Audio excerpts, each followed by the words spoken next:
Hello, Frugal Force. Once again, this is Captain Frugal reporting for duty, and here I'm going to review Captain America issue 700. Now, granted, I realize some others have already gotten to it before me, but if you've been paying attention to our videos, I don't always get to make it to the comic shop on Wednesday. Matter of fact, most of the time I don't. I have to wait till the weekend. And I took little Frugal with me to a comic shop, and we picked up this issue. So let's dive in and talk about it. Well, to start, this issue was $5.99. That's not exactly a cheap comic book, is it? Now, just looking at the cover alone, taking a moment there, you would think, since this is a milestone issue, 700, much like any other milestone issues, like 100, 1,000, which we'll see for Action Comics, or issue 25 or 25-year anniversary, Captain America will be busting out right in the center of the comic, but wait, no, wait a minute. Instead here, right in the center, we have this female. The female here that we've only seen for a few issues, but evidently she's so important she's taking up the real estate that Captain America should. As you see here, Thing and this dog all have to look at her like she's at the utmost importance. But when we zoom out even farther, you'll see that Hulk is just sort of staring there and into nothing. And to get Captain America, we have to scroll up to the top. Wow, when you really think about it, this comic book cover sort of makes as much sense as the Legacy cover, you know, the one that focused on the Incredible Hulk's nipple. Alright, so maybe the cover's not the best start, but maybe the story inside actually is better and makes it worth this nice price. Alright, so anyway, this book was written by Mark Waid, and the art was Chris Simon, and the color artist was Matthew Wilson. So I will say overall the art was, you know, it's sort of a newer, I guess, style. I'm not a big fan of it. It's okay. It is not my favorite choice, we'll put it that way. And the colors are very simplistic on it as well. It's serviceable, but that's about it. So let's dive into the actual story itself. Alright, so we jump right into the first page of this New America, starting at day 72. And yes, we start with the female protagonist there, and she says, "He never wanted the job, you know." And then we see Banner, "Of course he didn't. The entire notion of the country having a sovereign ruler is poison to the Stephen Rogers ethos." And anyway, they're building the device that's going to be a time-traveling device, but it's a little bit of a trickery at the beginning to make you think it's like a coup going to happen. But the real point of it here is, if you look at the little circle here that I have made on the comic book on this page, we really need to pay attention to this word blue. If you read here, it says, "You can't just slandash a 250-year-old constitution written by," here's the kicker, "a bunch of wealthy white landowners onto a post-Rampart, post-Babington hellscape. Someone had to step up and take the reins." The reign. Hence our new elected official, King Rogers. The issue here is, once again, this is Mark Waid and his political viewpoint going over what is really what something Steve Rogers would say. In other words, Mark Waid thinks he is Captain America, plain and simple. The guy must have no clue about our history. The wealthy white landowners, this is a loaded sentence. He has no idea that these people risked not only their wealth, they risked their livelihood, they also risked their family line. This was not just a couple dollars at risk. This was a life and death situation. This shows that, really, Mark Waid has no care for the Constitution. He probably doesn't believe in it. This is darn right scary. This is not the Steve Rogers I know.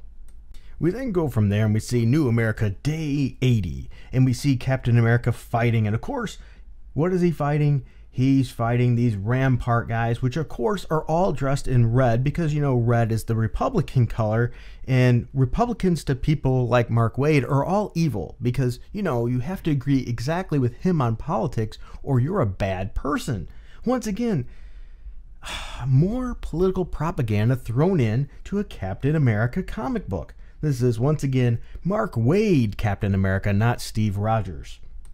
We then get several panels of fight scenes, and we then get notified that the war is just not going good. Sure, they're winning battles, but they're ultimately losing the war, which then it continues on a little bit of talk about that, and Cap's clearly getting frustrated. So you think America will just lie down for foreign invaders? Now that King Babington is gone, this country is under my protection and it will stay free. This is like Mark Waid yelling at you almost. It's just something you can picture Mark Waid thinking. And here's where it gets even more interesting. Once again, I circled this because I figured it was that important. So when we look at this panel that I've circled here, it says, prisoner of war, treat him with dignity until we can ship him back home to deliver a message. We're stronger now than ever.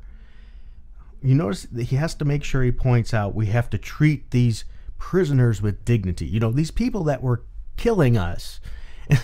Once again, this is another political statement by Mark Waid and his view on how to treat prisoners of war.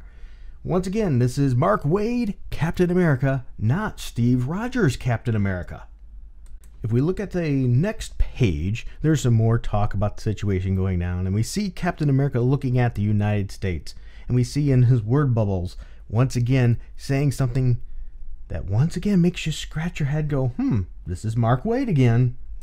It says, every nation on earth wants to fill America's power vacuum in the wake of the Babington's fall. Entire armies are coming at us because I will not honor his back channel deals with tyrants. And tyrants has to be extra dark there, not while our own infrastructure is in shambles. The agricultural belt is failing, but I can't send soldiers into battle on empty stomachs. Once again, he has to mention during this time period, shortly after Trump, okay, because it's all happened during his reign, if you will, because he's evil in Mark Waid's eyes. It's all these honor deals that were made were back channel deals with tyrants. Get a hold of that. Once again, a propaganda piece more than a comic book. It is during this time that the female protagonist and the Incredible Hulk, or should I say Dr. Banner, introduces him to this time machine and how it can be used. But Captain America is very firm against using it, saying this is the reality now, and he's going to fight within it. And so we next see several panels about him helping the infrastructure, and gardening and all that, building on that within the United States. So we have that. And then we get some more information about something's going wrong. And then we get this next page here. Yes, we get none other than a massive explosion in New York is blown to pieces. Because if you have been paying attention to social media of Mark Waid, he pretty much mentioned this is what he thinks should happen to the United States. And I'm generalizing a little bit there and paraphrasing. But he believes, under the current regime, this might as well happen. This is once again more Mark Waid in his seeing the future in his grand mind. This is sort of quite, in my opinion, sick. I mean, Waid wants the world to blow up if it's going to be this way. He can't have anything other than the way he wants it. This is darn right scary. I think we have to really look into things like this. So after the bomb, Captain America realizes that he was wrong, that he should have went back in the past. He's down on himself for making bad decisions. And he says, I don't know how to stop. I've never did. So we're winning battles, but we're losing the war. Send me back. And the female asks, are you sure? And he says, hope is not a plan. Because evidently you're not allowed to hope and strive for something. But granted, he did make the wrong decision here. But he has to go back. But now look where I put this arrow here in this bubble. This is very important. It says, that's the least Captain America thing I've ever heard. That seems like this whole issue to me. This is the least Captain America I've heard, maybe next to Nick Spencer's Nazi cap. Is this the Captain America I've grown up to read? No. Does this seem like Cap to you? No. And then if we look down at the bottom here, when they realize he's going to have to go back to the past, he has an embrace with the female protagonist. But here's the thing. Where's the power in this? Where's the emotion? There was never any buildup with these two characters in the first place. There was never anything to make them seem like they'd be intimate or into each other or in any way whatsoever. It maybe would have taken a longer story arc, and thank goodness this didn't last more issues than it did, but it would have taken more to actually make us give a crap about this character in this situation. So therefore, Captain America is transported back in time. He was expected to be a week before this happened, but unfortunately it wasn't perfect. He ended up just a little bit before. He says, ideally about a week. You did say you were guessing, Bruce. Just wish you'd been smarter. Now think about this. Been smarter. This is untraveled territory. He's using a device that's hodgepodged and put together from remnants, and he's using, you know, what he had available. But he wasn't smart enough? Come on. You know, it would have been expected that there might have been some variance. See, Captain America's smarter than that. Waid is clearly not. So anyway, Captain America dives in and goes to the ship. And when he gets to the ship, Rampart members see him and point at him. Captain America is ready to pounce. But we cut to the next page and we see the general there, and he says, "Take to your shelters. You're about to begin a new era of American excellence. A new society dedicated to the God-given power of individualism, where the strong stand independent of the weak to glory." Now, if you don't get what that was about as much back-smacking and punching in the face as you can possibly give from a whiny writer that still can't accept that Donald Trump won. Because notice that, a new era of American excellence, because Trump used "Make America Great Again."